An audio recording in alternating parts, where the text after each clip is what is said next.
اعوذ باللہ من الشیطان الرجیم بسم اللہ الرحمن الرحیم اولا يعلمون ان اللہ يعلم ما يسرون وما يعلنون ومنهم امیون لا يعلمون الكتاب الا امانی وانهم الا يظنون صدق اللہ العظیم۔ گزشتہ پیر کو بات چل رہی تھی یہودیوں کے متعلق۔ اللہ رب العزت نے یہودیوں کی برائی کو قرآن کریم میں مختلف پاروں میں ذکر فرمایا ہے، آگے بھی انشاءاللہ باتیں آئے گی۔ اس میں ایک برائی ان کی یہ تھی کہ وہ اللہ رب العزت کے احکام میں تحریف کرتے تھے۔ اس کی بہت ساری مثالیں ہو سکتی ہیں، میں صرف ایک مثال آپ کی خدمت میں پیش کرتا ہوں۔ وہ اللہ رب العزت کے احکام کو کیسے بدل دیتے تھے کہ سود کو اللہ رب العزت نے حرام کیا ہے، ہماری شریعت میں بھی حرام ہے، ان کی شریعت میں بھی حرام تھا، لیکن ان لوگوں نے سود کو نہ صرف یہ کہ حلال کیا، یعنی انہوں نے حلال لوگوں کے سامنے ظاہر کیا، اور وہ لوگ بھی سود بہت کثرت سے کھاتے تھے۔ ان کے اندر یہ برائی بہت تھی۔ اللہ کے نبی صلی اللہ علیہ وسلم نے ارشاد فرمایا ایک روایت میں، جس کا خلاصہ ہے کہ میری امت بھی پہلی امتوں کے نقش قدم پر چلے گی، یعنی جو اعمال انہوں نے کیے، جو کام انہوں نے کیے، جو گناہ انہوں نے کیے، میری امت بھی وہی کام، وہی اعمال اور وہی گناہ کرے گی۔ حتیٰ کہ اللہ کے نبی صلی اللہ علیہ وسلم نے ارشاد فرمایا کہ اگر پہلی امتوں میں سے کسی نے اپنی ماں کے ساتھ بدکاری کی تو میری امت میں بھی ایسے لوگ پیدا ہوں گے کہ جو اپنی ماں کے ساتھ بدکاری کریں گے۔ اب آپ کہیں گے کہ مولانا یہ روایت آپ نے ہمیں بیچ میں کیوں سنائی؟ اس کا جواب یہ ہے کہ جس طریقے سے یہودی لوگ اللہ رب العزت کے احکام کو بدل دیتے تھے، میرے دوستو آج ہماری اللہ کے نبی صلی اللہ علیہ وسلم کی اس امت میں بہت سارے لوگ ایسے ہیں کہ جو احکام کو بدلتے تو نہیں ہیں، لیکن اپنے من پسند علماء کے پاس جا کر ان احکام میں آسانی ضرور تلاش کرتے ہیں۔ بالخصوص میں نے مرتبہ اپنے رشتہ دار کا میں نے واقعہ سنایا تھا آپ کو کہ کس طریقے سے انہوں نے اپنی سگی بیٹیوں کو میراث سے محروم رکھنے کے لیے کہ ان کو میراث میں زمین زیادہ نہ جائے ان کے حصے میں، تو کس طریقے سے انہوں نے پورا پروپیگنڈا کیا تھا، میں واقعہ سنا چکا ہوں۔ تو آج بھی ہم لوگ اس طریقے سے احکام کو بدلنے کی کوشش کرتے ہیں کہ کسی بھی طریقے سے ہمارے لیے اس میں کوئی آسانی پیدا ہو جاتی ہے۔ اس کی بھی ایک دو مثالیں آپ سن لیں۔ یہ معاملہ زیادہ تر کب پیش آتا ہے؟ جب میاں بیوی کے درمیان طلاق کا معاملہ آتا ہے۔ شوہر نے غصے میں آ کر اپنی بیوی کو 3 طلاق دے دی، اب لوگ مسئلہ پوچھنے کے لیے جائیں گے مولوی صاحب سے، اگر اللہ کا خوف ہوگا تو وہ سیدھا کہہ دیں گے، اگر مسئلہ ان کے علم میں ہے کہ بھائی طلاق ہو گئی یا طلاق نہیں ہوئی جو بھی ہے، لیکن بعض لوگ اس طریقے سے مسئلے کی صورت کو پیش کرتے ہیں کہ عالم کو گمراہ کر لیتے ہیں، اور وہ سمجھتا ہے کہ شاید اس مسئلے میں طلاق نہیں ہوئی ہے، حالانکہ اس کو تحقیق کرنی چاہیے تھی کہ بھئی کس حالت میں آپ نے طلاق دی، اس کو سوالات کرنے چاہیے تھی، کیا کیفیت تھی، کیا باتیں چل رہی تھی۔ طلاق کے مسائل بہت گہرے مسائل ہیں، اب وہ ڈائریکٹ مسئلہ بیان کر دیتے کہ بھئی طلاق نہیں ہوئی ہے، حالانکہ طلاق ہو جاتی ہے۔ تو اس طریقے سے بھی لوگ مسائل کو بدلنے کی کوشش کرتے ہیں کہ کسی ایسی مولوی کے پاس چلے جائے جو اپنا من پسند مولوی ہو اور اس سے جا کر طلاق کے نہ ہونے کا فتویٰ لے لیتے ہیں اور زندگی گزارنا شروع کر لیتے ہیں، حالانکہ یہ بہت بڑا جرم ہے۔ دوسری مثال، اکثر لوگ اس طریقے سے بھی آتے ہیں کہ کاروبار حرام ہوتا ہے، معاملات سارے کے سارے سودی ہوتے ہیں، اور پھر علماء سے اس طریقے سے مسئلہ پوچھیں گے تاکہ ان کے اندر سے کوئی حلال کی صورت نکل آئے۔ حالانکہ میرے دوستو یہ بہت بڑا جرم ہے۔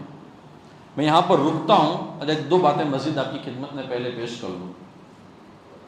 جب بھی ایسے کسی سینسیٹیو ٹاپک کے اوپر بات ہوتی ہے، مثال کے طور پر کسی علاقے میں زنا بہت زیادہ ہے، زنا پر جب بات ہوتی ہے، کسی علاقے میں چوری کا معاملہ بہت زیادہ ہے تو جب چوری پر بات ہوتی ہے، کسی علاقے میں سود کا کاروبار بہت زیادہ ہوتا ہے، سود پر جب بات ہوتی ہے، تو دو قسم کے لوگ ہو جاتے ہیں۔ کچھ لوگ کیا سمجھتے ہیں کہ یہ سارا کا سارا جو بیان ہے نا وہ پرسنلی کسی بندے کے اوپر اٹیک ہے، یعنی کسی ایک خاص بندے کے لیے یہ بیان کیا جا رہا ہے۔ میرے دوست ایسا کبھی نہیں سوچنا ہے۔ آپ کو یاد پڑتا ہو، یاد ہے نہیں ہے مجھے نہیں پتا ہے، میں نے شروع سال میں جب یہاں پر آیا میں نے ایک چیز وہاں پر رسوخ تک کہی تھی کہ اس ممبر کے اوپر سے انشاءاللہ کسی ایک خاص بندے کو ٹارگٹ بنا کر کبھی بھی انشاءاللہ کوئی بات نہیں کہی جائے گی۔ اور ہم ہوتے کون ہیں؟ میں بارہا کئی مرتبہ اس چیز کو اوپر زور دے چکا ہوں کہ ہم ہوتے کون ہیں کسی کو حقیر سمجھنے والے۔ ہمیں کیا ضرورت ہے کہ ہم کسی کے اوپر انگلی رکھیں؟ یہ سود پر بات آئے گی نا، میں ایک بات جملہ کہتا ہوں آپ کو عجیب لگے گا، میں آگے دلیل سے ثابت کروں گا۔ آج کوئی بندہ سود کھاتا ہے نا تو ہم کیا کہتے ہیں؟ بندہ حرام کام کرتا ہے، بالکل ٹھیک ہے، حرام کام کرتا ہے، اس میں کوئی دو رائے نہیں، دڑلے سے یہ بات کہہ سکتے ہیں۔ لیکن ایک اور روایت میں آپ کو اللہ کے نبی صلی اللہ علیہ وسلم کو سناتا ہوں۔ اللہ کے نبی صلی اللہ علیہ وسلم نے ارشاد فرمایا، جس کا خلاصہ ہے کہ آخری زمانے میں میری امت پر ایک وقت وہ آنے والا ہے کہ ہر بندہ سود کی بیماری کے اندر مبتلا ہو جائے گا۔ اگر سود نہیں کھاتا ہوگا تو اس کا دھواں بھی اس کے گھر میں داخل ہو جائے گا، جس کا خلاصہ ہے۔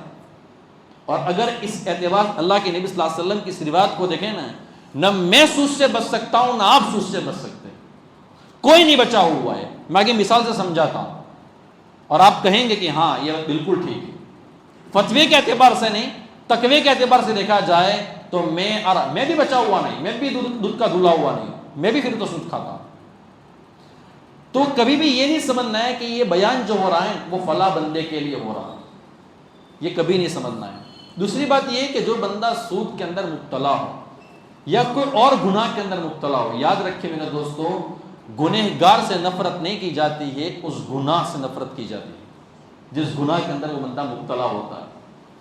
باقی امت محمدیہ صلی اللہ علیہ وسلم کا ہر فرد قیمتی۔ ڈر لگتا ہے مجھے تو کبھی کبھی کہ ہم کبھی کسی بندے کو جو سود کھاتا ہے یا کسی بندے نے لون لی ہے، میں اس کے اوپر بات کروں، خدا کی قسم ڈر لگتا ہے کہ کہیں ایسا نہ ہو کہ میں اس کو حقیر سمجھ رہا ہوں، کل تو وہ بندہ لون سے توبہ کر لے اور میرے اوپر اس کو حقیر سمجھنے کی وجہ سے ایسے حالات آ جائے کہ مجھے خود کو لون لینے کی ضرورت پڑے۔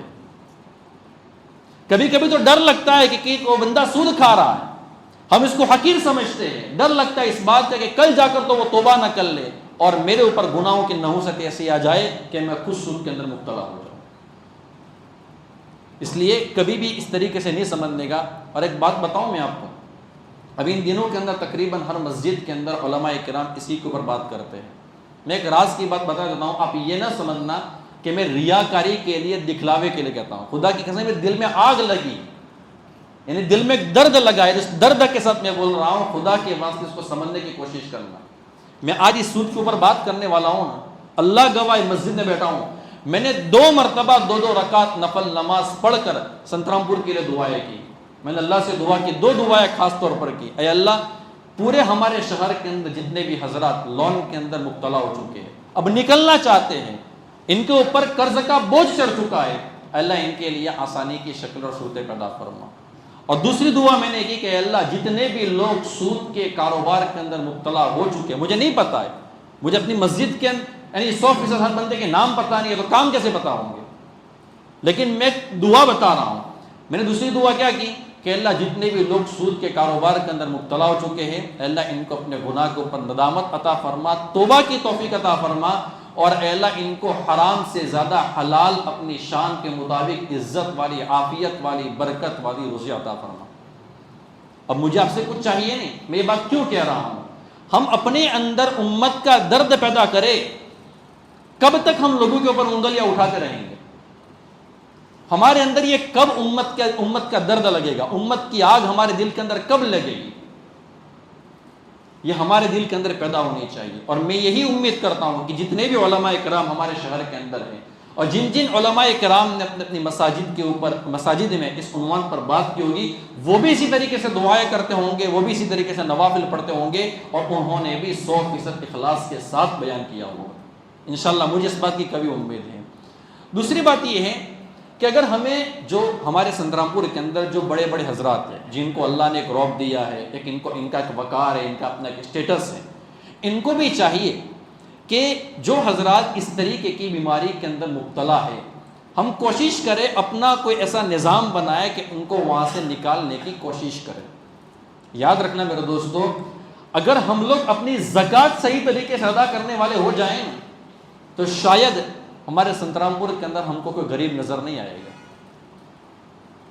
اگر ہم نے مثال کے طور پہ اپنی مثال دیتا ہوں، میں نے اگر کسی کو سود کے اوپر پیسہ دیا ہے اور ہمیں پتہ ہے کہ جس کو میں نے دیا ہے وہ بندہ سود کا عادی ہے، اس کو ہر جگہ پر وہ ہمیشہ لون کے اوپر پیسے لیتا ہے، سود کے اوپر پیسے لیتا ہے، میں نے دیے، اب مجھے چاہیے کہ مجھے خود کو بھی توبہ کرنی ہے، کسی اور سے بھی توبہ کروانی ہے، تو میں کیا کروں؟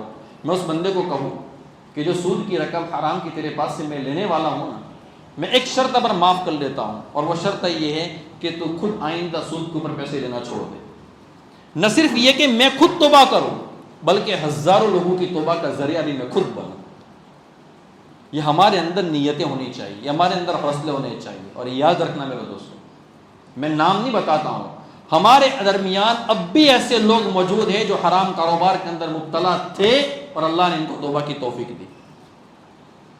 اب بھی ایسے لوگ موجود ہیں۔ ہم کسی کو کیوں حقیر سمجھیں؟ ہم کسی کو کیوں ذلیل سمجھیں؟ ایک بات بتاؤ، سفارش اللہ کے نبی صلی اللہ علیہ وسلم کو کرنی ہے نا، کہ مجھے اور آپ کو کرنی ہے، تو میں اور آپ کیوں حقیر سمجھیں؟ اللہ کے نبی صلی اللہ علیہ وسلم نے اس کی سفارش کر لی، وہ بندہ جنت میں چلا جائے گا، اور میں اور آپ حقیر سمجھنے کی وجہ سے اس گناہ کے اندر مبتلا ہوئے، موت کے وقت ایمان ہمارا سلب ہو جائے گا۔ تو یہ میں نے 2-3 گزارش آپ کی خدمت میں پیش کی ہے، میں امید کرتا ہوں کہ آپ اس کے اوپر عمل کریں گے۔ اب سود کے اوپر بات، قرآن کریم میں اگر ہم غور کرتے ہیں تو ایک چیز سمجھ میں آتی ہے۔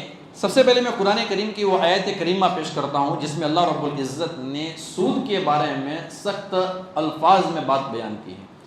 اللہ رب العزت ارشاد فرماتے ہیں، یا ایھا الذین آمنوا اتقوا اللہ وذروا ما بقی من الربا ان کنتم مؤمنین فإن لم تفعلوا فأذنوا بحرب من اللہ ورسولہ وإن تبتم فلکم رؤوس اموالکم لا تظلمون ولا تظلمون۔ اللہ رب العزت ارشاد فرماتا ہے، ایمان والو اللہ سے ڈرو اور جو سود باقی رہ گیا ہے اس کو چھوڑ دو اگر تم مومن ہو۔ یعنی تم نے سود کے اوپر کسی کو پیسے دے دیے اور گناہوں کا احساس ہو گیا ہے، اب اس کو چھوڑ دینا، اب اس کو واپس لینا نہیں ہے۔ کہتے ہیں نا کہ انسان کو اگر معاشرہ اگر سدھارنا ہو نا تو خود پہلے سدھرنا شروع کر لیں۔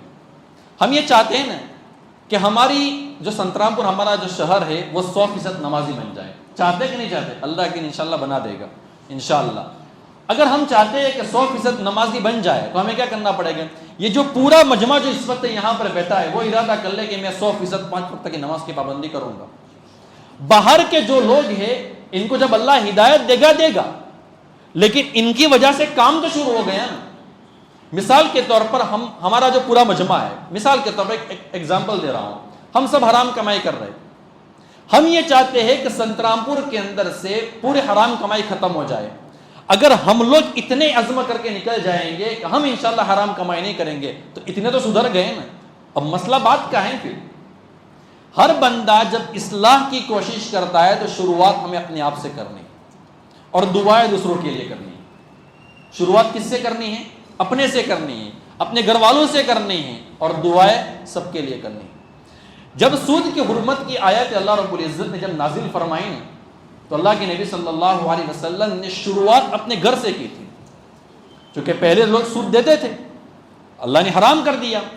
حضرت عباس رضی اللہ تعالیٰ عنہ جو کہ اللہ کے نبی صلی اللہ علیہ وسلم کے عم محترم ہیں، انہوں نے کسی بندے کو سود کے اوپر پیسے دیے اور بہت بڑی رقم تھی۔ اللہ کے نبی صلی اللہ علیہ وسلم نے ارشاد فرمایا کہ سب سے پہلے میں اپنے گھر سے شروعات کرتا ہوں اور میں اپنے چچا کے سود کو معاف کر لیتا ہوں۔ یعنی میرے چچا نے جن لوگوں کو سود کے اوپر پیسے دیے وہ پیسہ تو واپس لے رہے لیکن جو اوپر رقم چڑھی ہے نا وہ رقم واپس نہ کرے، وہ ہم نے معاف کر لیا۔ اللہ کے نبی صلی اللہ علیہ وسلم نے معاشرے کو سدھارنا جب چاہا تو شروعات کہاں سے کی؟ اپنے گھر سے کی۔ اگر میں اور آپ معاشرے کو سدھارنا چاہتے تو بے دینی سب سے پہلے ہمیں اپنے گھر کے اندر سے ختم کرنی پڑے گی، بعد میں پھر دوسروں کا نمبر آئے گا۔ اب اللہ رب العزت ارشاد کیا فرماتے آگے؟ فَإِن لَّمْ تَفْعَلُوا فَأْذَنُوا بِحَرْبٍ مِّنَ اللَّهِ وَرَسُولِهِ وَإِن تُبْتُمْ فَلَكُمْ رُءُوسُ أَمْوَالِكُمْ لَا تَظْلِمُونَ وَلَا تُظْلَمُونَ۔ اگر تم نے ایسا نہیں کیا تو اللہ اور اس کے رسول کی طرف سے لڑائی کے لیے تیار ہو جاؤ، اور اگر تم توبہ کر لو تو اصل رقم کہ تم حقدار ہو، نہ تم کسی پر ظلم کرو نہ تم پر ظلم کیا جائے۔ قرآن کریم میں اگر آپ غور کریں نا تو بہت سارے گناہوں کا ذکر اللہ رب العزت نے اور ان کی سزاؤں کا اور ان کی نحوستوں کا ذکر فرمایا۔ اللہ نے زنا کی بات قرآن کریم میں کی ہے، چوری کی بات کی ہے، بد نظری کی بات کی ہے، میراث کی بات کی ہے، بہت سارے گناہوں کی بات کی ہے۔ لیکن جب سود کی باری آئی نا تو اللہ رب العزت نے وہ سزا سنائی ہے کہ جو سزا کسی اور گناہ کے لیے سنائی ہے۔ اللہ نے کیا فرمایا؟ اگر تم نے ایسا نہیں کیا تو پھر یاد رکھنا اللہ اور اس کا رسول دونوں کی طرف سے تمہارے لیے جنگ کا اعلان ہے۔ کس کا اعلان ہے؟ جنگ کا اعلان ہے۔ اب ایک مثال سے میں سمجھاتا ہوں۔ اللہ نہ کرے میری اور آپ کی اگر کسی بندے سے کوئی لڑائی ہو جائے تو ہم یہی چاہتے ہیں کہ بھئی جس بندے سے ہماری لڑائی ہو رہی ہے اس بندے کی سب سے پیاری چیز ہم اس سے چھین لیتے ہیں، تبھی تو وہ بندہ گرے گا نا، اس کے بغیر تو وہ بندہ گرے گا نہیں۔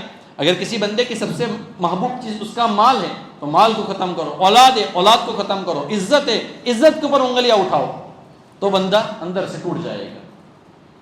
اللہ رب العزت جنگ کا اعلان کر رہے ہیں، اللہ کے نبی صلی اللہ علیہ وسلم کی طرف سے بھی اعلان ہے۔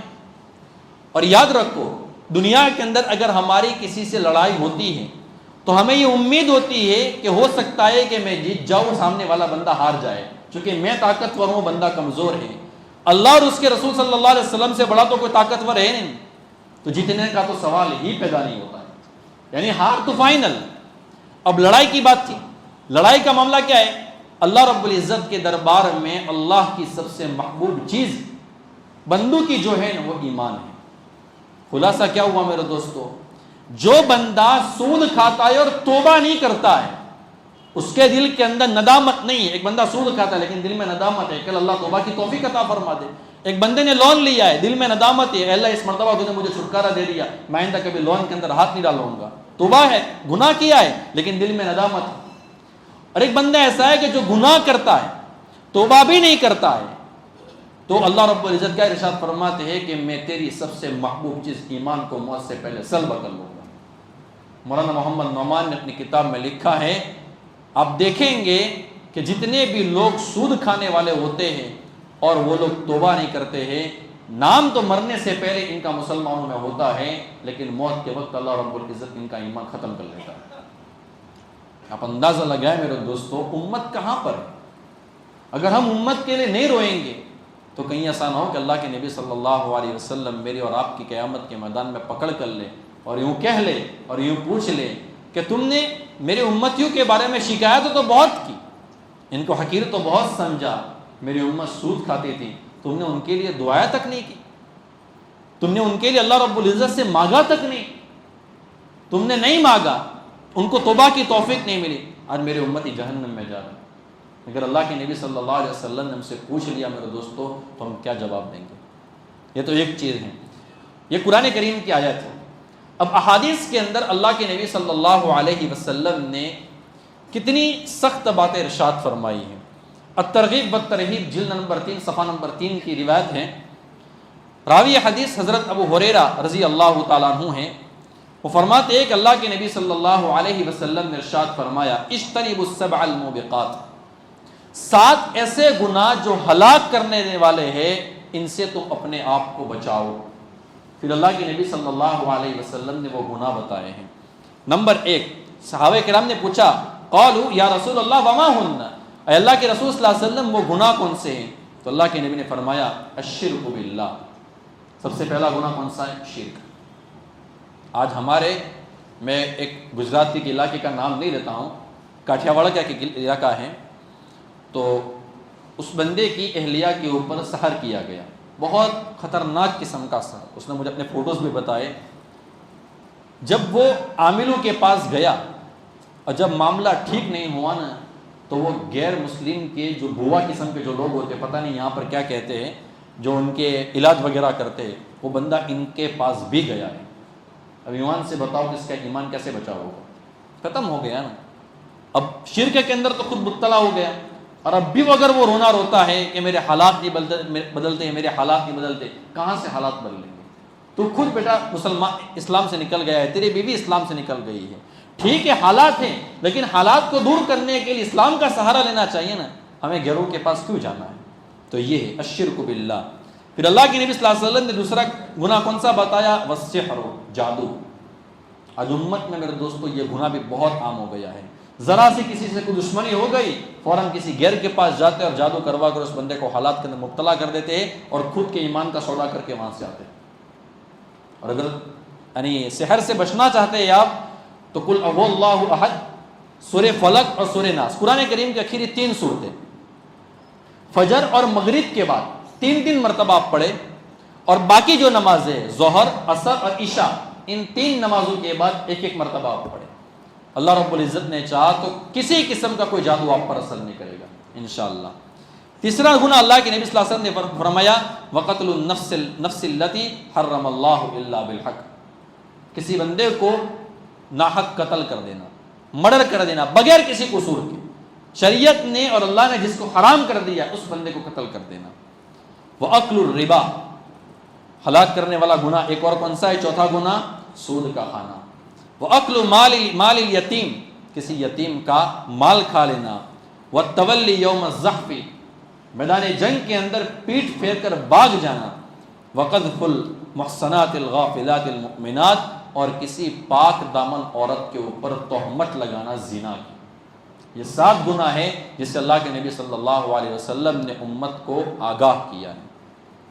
دوسری روایت، اللہ کے نبی صلی اللہ علیہ وسلم نے ارشاد فرمایا کہ ایک مرتبہ 2 شخص میرے پاس آئے، یعنی فرشتے میرے پاس آئے اور مجھے بیت المقدس لے گئے، مسجد اقصیٰ لے گئے، پاک زمین کے اوپر مجھے لے گئے، اور وہاں سے ہم چلے اور وہ دونوں مجھے لے کر چلے، حتیٰ کہ ہم لوگ ایک نہر کے اوپر پہنچے، اور جو نہر خون کی تھی، اور اس نہر کے باہر ایک بندہ تھا جس کے سامنے پتھر تھے، اور ایک بندہ نہر کے اندر تھا خون کی نہر میں، اور وہاں سے نکلنا چاہتا تھا۔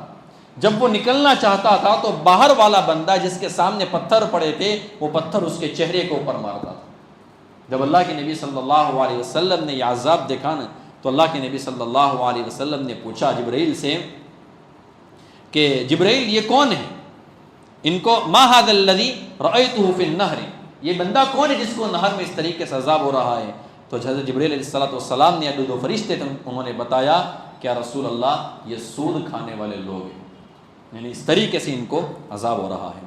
اسی طریقے سے حضرت عبداللہ بن مسعود رضی اللہ تعالیٰ عنہ سے روایت موجود ہے، اللہ کے نبی صلی اللہ علیہ وسلم نے لعنت فرمائی ہے، اللہ کے نبی نے رحمت سے دوری کی نشانی بتائی۔ مجھے ایک بات بتا ہوا، دنیا کے اندر اللہ کے نبی صلی اللہ علیہ وسلم سے زیادہ کوئی بندہ مستجاب الدعوات ہو سکتا ہے؟ اللہ کے نبی سے بڑھ کر تو کسی کی دعا قبول نہیں ہوتی ہے نا۔ اب اللہ کے نبی صلی اللہ علیہ وسلم لعنت فرما رہے ہیں، یعنی ایسا بندہ اللہ کی رحمت سے دور ہو جائے، اور وہ کون سا ہے؟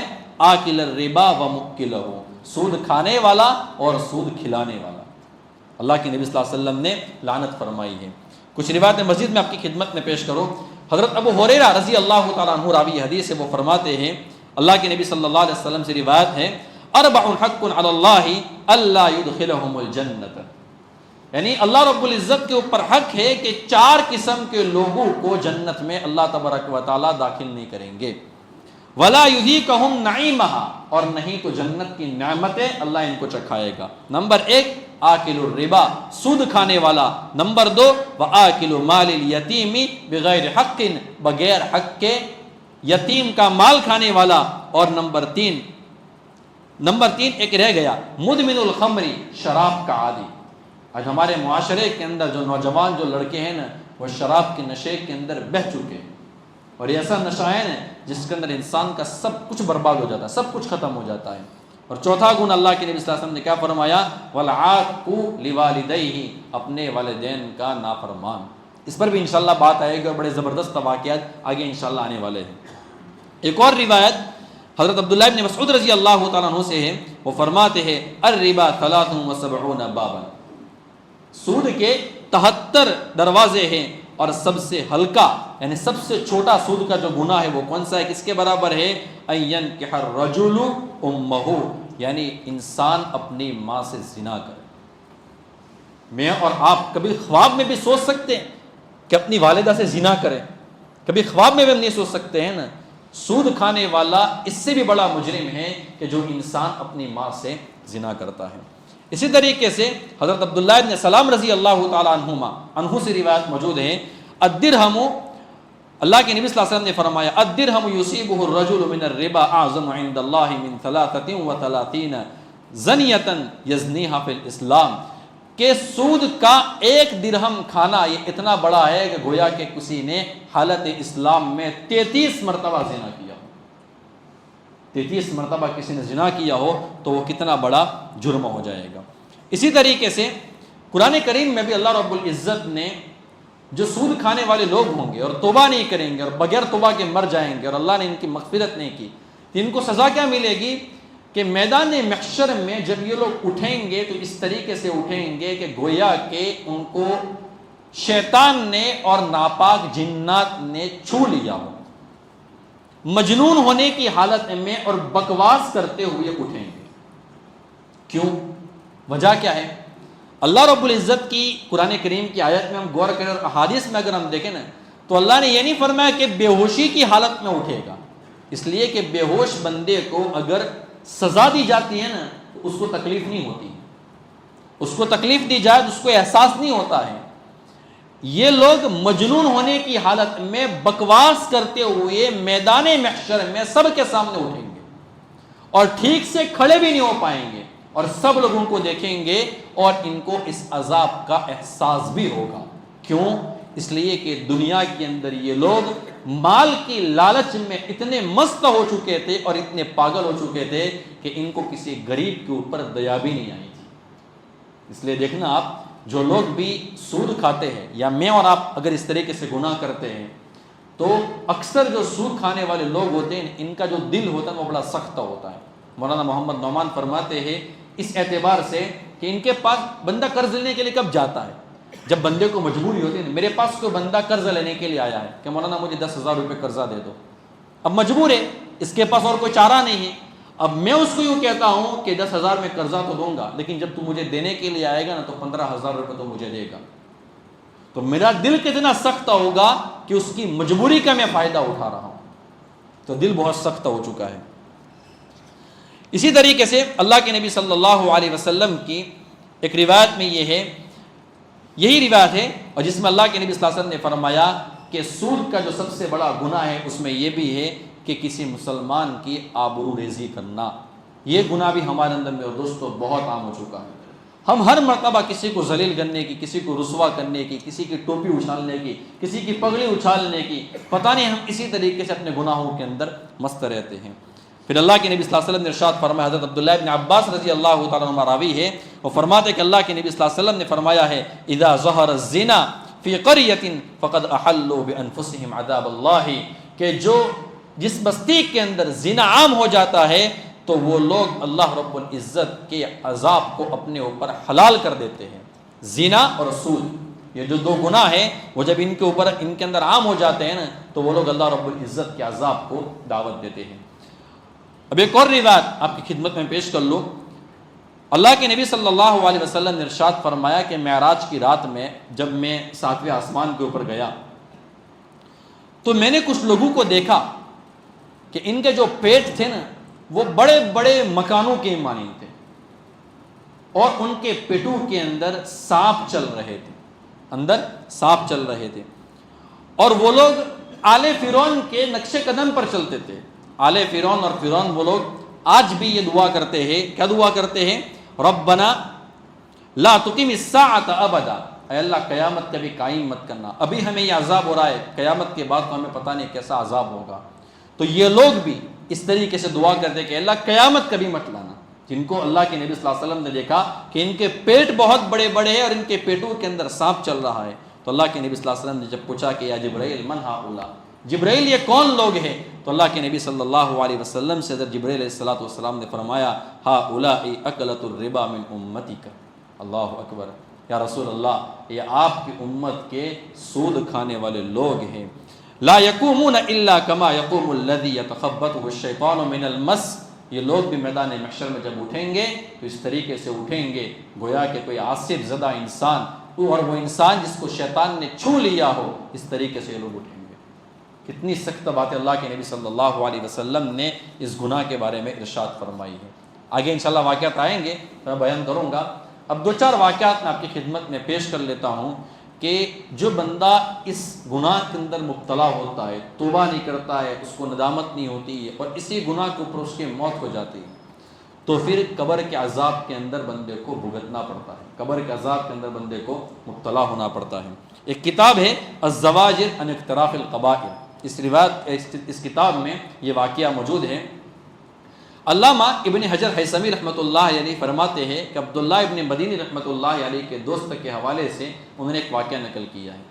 وہ بندہ یوں کہتا ہے کہ میرے والد صاحب کا انتقال ہو گیا تھا، تو میرے والد صاحب کے انتقال کے بعد میرا معمول تھا کہ میں قبرستان جاتا تھا اور اپنی والد صاحب کو اصالہ ثواب کرتا تھا۔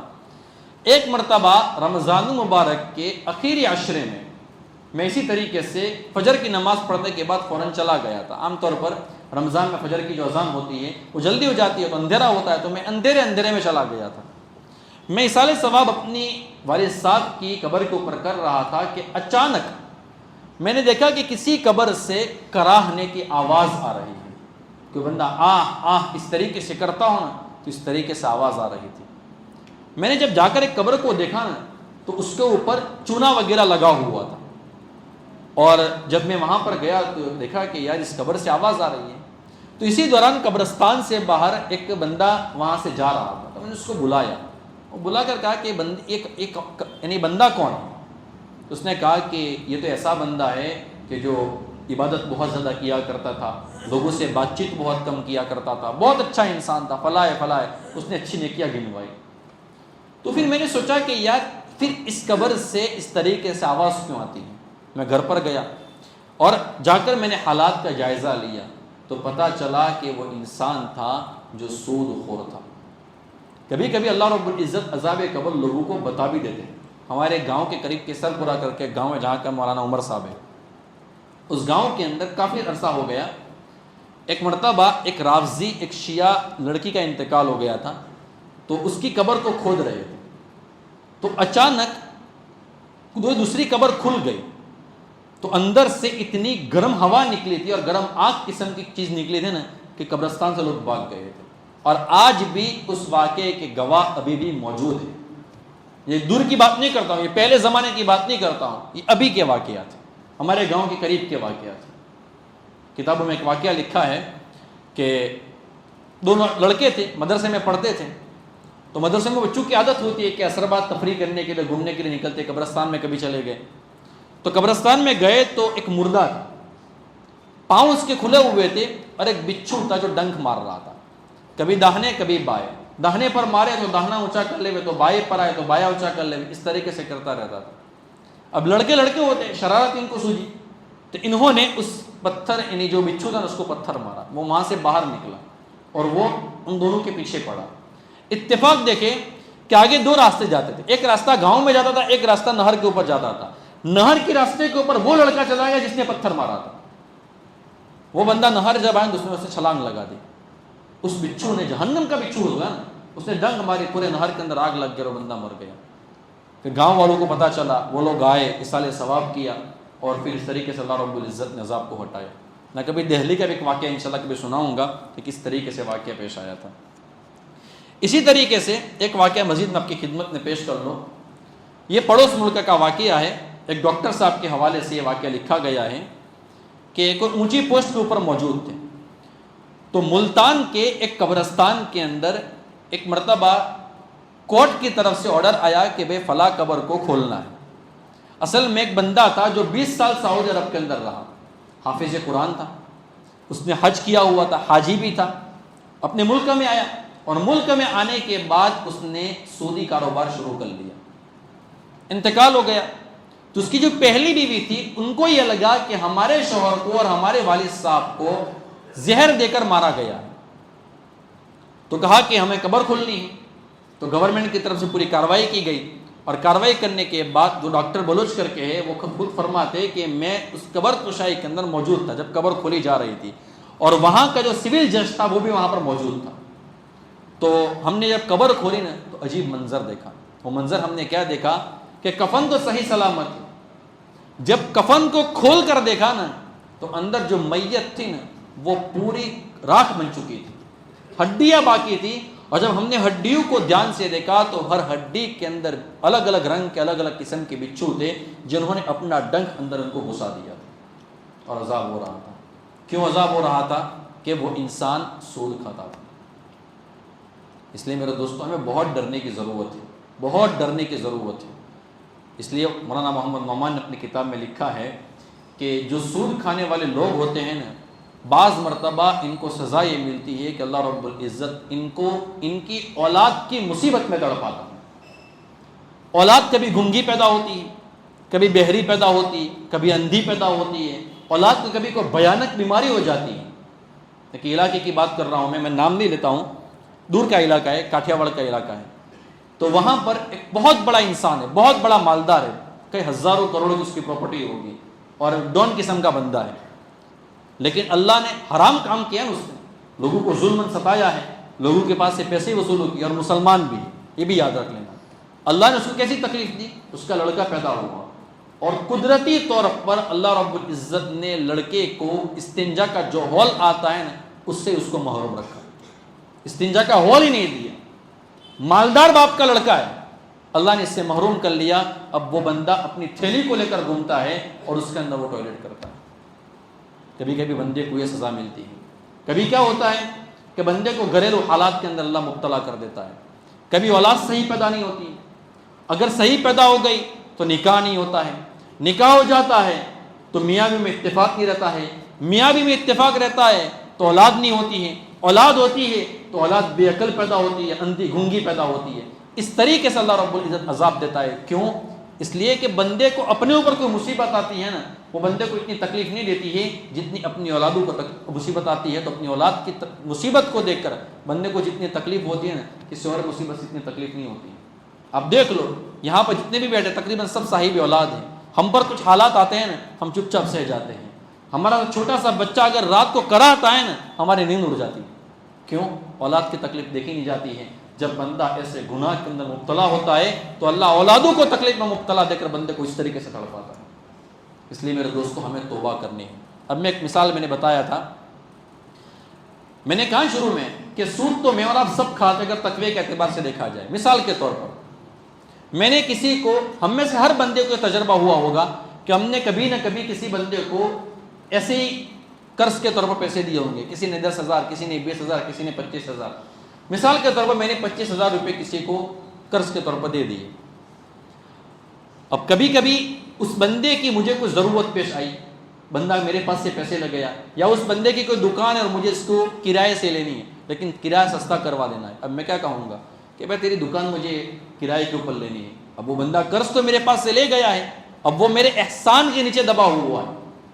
اب یا تو بندہ کیا کہے گا پتہ ہے مجھے کہ کام کرو آپ ایسے ہی لے لو، مجھے تو ویسا ہی چاہیے تھا کہ وہ بندہ مجھے ایسے ہی دے دے، یا اس بندے نے کرایہ تو زیادہ کہا لیکن میں نے کم کہا کہ نہیں اتنا کرایہ کر لینا ہے، میں نے تیرے اوپر احسان نہیں کیا تھا۔ اب میں نے اپنا احسان یاد دلا دیا اور اس طریقے سے اس کو دبا کر میں نے اپنی مرضی کے مطابق وہ کرایہ کروا لیا، تو یہ سود نہیں تو اور کیا ہے؟ حضرت امام اعظم ابو حنیفہ رحمۃ اللہ علیہ کے بارے میں آتا ہے، ایسے امام اعظم ابو حنیفہ نہیں بنے ہیں، ایسے امام اعظم ابو حنیفہ نہیں بنے ہیں۔ کتنا تقویٰ تھا! ایک بندے نے ان کے پاس سے قرضہ لیا، حضرت دھوپ میں چل رہے تھے، اس بندے کے گھر کے سائے کے اندر بھی چلنا آپ نے گوارا نہیں کیا، حالانکہ اس بندے کے گھر کے سائے میں اگر آپ بیٹھ جاتے تو اس کو مکان کا نقصان نہیں ہونے والا تھا، لیکن حضرت نے کیا فرمایا کہ نہیں یہ میرے لیے حرام ہو جائے گا، میرا تقویٰ مجھے اس کی اجازت نہیں دیتا ہے، یہ میرے لیے حرام ہے کہ میں وہ میرے پاس سے قرض لے گیا اور میں اس کا کوئی احسان اپنے سر کے اوپر رکھوں، یہ تو سود ہے۔ کسی بندے نے میرے پاس سے 10,000 روپے قرضہ لیا اور اس کی کوئی گاڑی تھی, مجھے باہر جانا تھا, تو میں نے کہا کہ یار آپ کی گاڑی ہے تو ذرا مجھے باہر جانا, مجھے دے دو نا.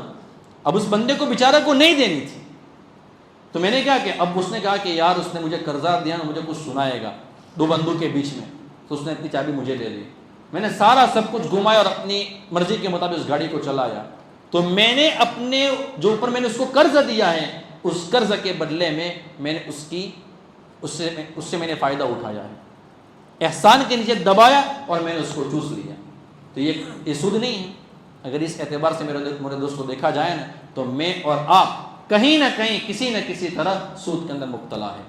اب میں خود سود کے اندر مبتلا ہوں اور اب میں کسی اور کو حقیر سمجھوں کہ جو پہلا تو وہ بیان ہوا تھا نا, وہ تیرے اوپر بیان ہوا تھا, تیرے اوپر نہیں ہوا تھا. میں خود سوچوں کہ بیان میرے لیے ہے, یہ باتیں میرے لیے. اور قرآن و حدیث تو میرے دوستوں 1400 سال سے ہیں, 1400 سال سے لوگ قرآن حدیث کو پڑھتے ہیں, قیامت تک لوگ انشاءاللہ پڑھتے رہیں گے. تو ہم یہ سوچنا شروع کر لیں کہ فلاں بیان جو ہوا ہے, فلاں حکم جو ہوا ہے وہ فلاں بندے کے لیے ہے. نہیں, قرآن و حدیث کی ہر بات میرے دوستوں میرے اور آپ کے لیے ہے. ہم سب دعا کرتے اللہ رب العزت سے کہ اللہ تبارک و تعالی ہم تمام کو ان باتوں پر عمل کرنے کی توفیق عطا فرمائے. ایک بات مزید آپ کی خدمت میں پیش کروں, یہ بات میں نے کیوں بولی بتانا ہے, میں بھول گیا تھا. ہمارے شہر کے اندر میرے دوستوں ایسی خواتین آپ کو مل جائے گی, میں تو نام نہیں جانتا ہوں, آپ تو جانتے ہوں گے, کہ جو قرض لینے کے لیے جاتی ہے غیر مسلموں کے پاس. اب دو چیزیں ہو سکتی ہیں, یا تو ان کے جو شوہر ہوں گے, ان کے گھر والے ہوں گے, وہ ان کو پورا خرچ نہیں دیتے ہوں گے, یا خرچ تو دیتے ہوں گے لیکن گھر کا ماحول دیندار نہیں ہوتا ہوگا, تو ان کو اپنا گھر کا ماحول دیندار بنانے کی ضرورت ہوگی. اور کچھ ایسے بے غرض دیوس قسم کے بھی, میں سخت الفاظ بول رہا ہوں, ایسے بھی ہوں گے کہ جو اپنی عورتوں کو جان بوجھ کر غیروں کے سامنے بھیک مانگنے کے لیے کھڑا کر لیتے ہیں اور ان کے بستروں کی زینت بنا دیتے ہیں. ایسے بھی لوگ ہوں گے, اور یہ بات میں دھڑلے سے کہتا ہوں, اس میں کوئی دو رائے نہیں, یہ غلط ہے, وہ غلط ہے. اب یہ انہوں نے کام تو غلط کیا نا, لیکن انہوں نے کن کو بھیجا؟ اپنی گھر کی خواتین کو بھیجا. وہ کس کی بیٹی ہے؟ وہ اللہ کے نبی صلی اللہ علیہ وسلم کی امت ہے, اللہ کی نبی کی بیٹی ہے, میری اور آپ کی ماں بہن اور بیٹی ہے. ہم کیا ہمارے ہوتے ہوئے ہم ان کو کسی اور کی بستر کی زینت بنا دیں؟ یہ نہیں ہو سکتا ہے. اور میرے دوستو آپ کو تعجب ہوگا, میں یہ بات حقیقی کہہ رہا ہوں, ان لوگوں کا پلان کیا ہوتا ہے پتہ ہے؟ وہ ہماری لڑکیوں کو لے جاتے ہیں, ان کو کوئی ہمدردی نہیں ہوتی ہے, اس طریقے سے قرض کے اندر پھنسا دیتے ہیں.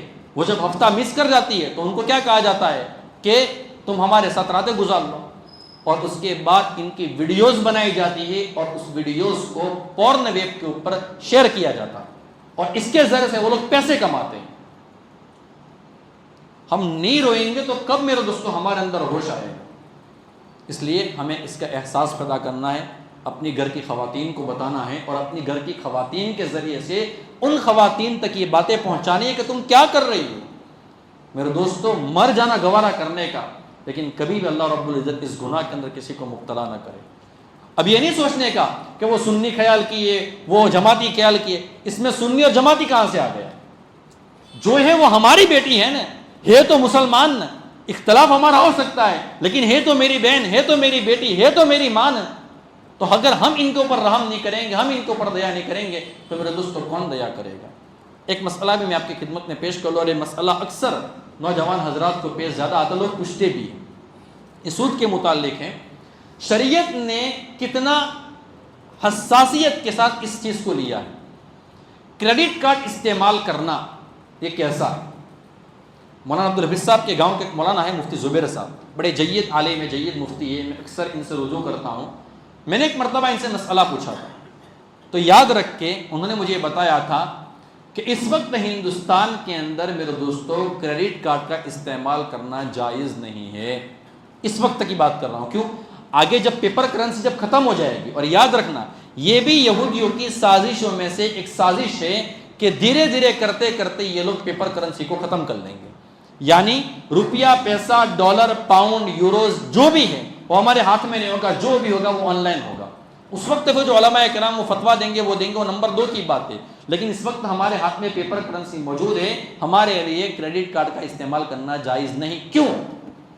سوال, کوشچن مارک. اس کا جواب یہ ہے کہ جب ہم کریڈٹ کارڈ بنوانے کے لیے جب جاتے ہیں یا بینک کی طرف سے ہمارے اوپر آفر آتی ہے کہ بھائی آپ کو کریڈٹ کارڈ بنوانا ہو تو بنوا لو، اتنی آفر ہے، اتنی لمٹ ہے، تو اس وقت ان کا جو پورا ایگریمنٹ پیپر ہوتا ہے اس میں ایک چیز انکلوڈ ہوتی ہے. وہ کیا ہوتی ہے کہ اگر تم نے کوئی ہفتہ مس کر دیا تو پینلٹی ہوگی. پینلٹی وہی سود ہے.